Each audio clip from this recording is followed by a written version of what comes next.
Vajpayee chemistry coaching में आप सभी लोगों का स्वागत है। पिछले क्लास में देखिए हम लोग पढ़े थे वर्नर थ्योरी। आज हम लोगों को पढ़ना है संयोजी बंध सिद्धांत या बैलेंस बॉन्ड थ्योरी, इसी को हम लोग बीबीटी कहते हैं।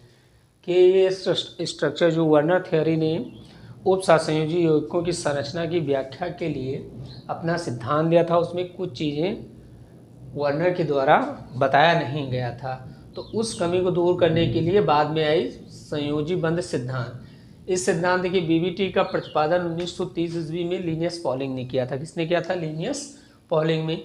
इस सिद्धांत में उपसहसंयोजी यौगिकों की संरचना की व्याख्या के लिए इन्होंने संयोजी इलेक्ट्रॉन तथा संकरण को आधार बनाया। मतलब संकरण और संयोजी इलेक्ट्रॉन के आधार पर उपसहसंयोजी यौगिकों की संरचना की व्याख्या की। इसके अनुसार उन्होंने क्या कहा, कुछ अपने महत्वपूर्ण बिंदु दिए।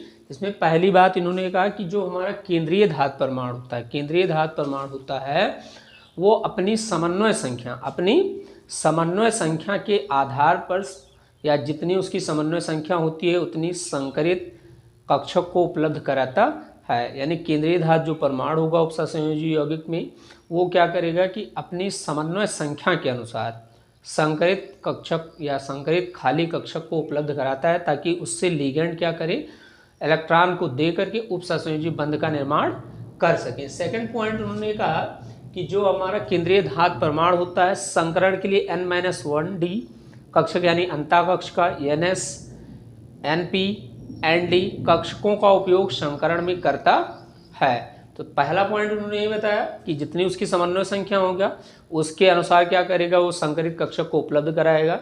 दूसरा कि संकरण के लिए क्या करते हैं कि n-1d, ns, np और nd कक्षक का उपयोग करते हैं। कौन? केंद्रीय धातु परमाणु। किसमें? संकरण की प्रक्रिया में। तो इसके बाद हमारा क्या होगा कि संयोजी कोष में जो केंद्रीय धातु परमाणु के संयोजी कोष में जो एकाकी इलेक्ट्रॉन युग्म होते हैं वो बंध बनाने में पार्टिसिपेट नहीं करते हैं।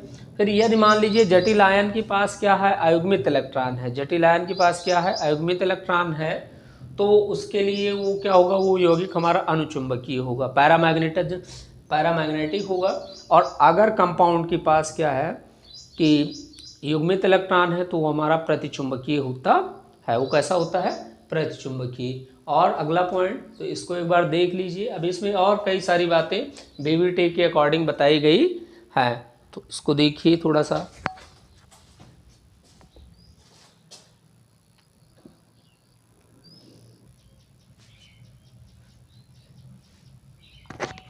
एक बार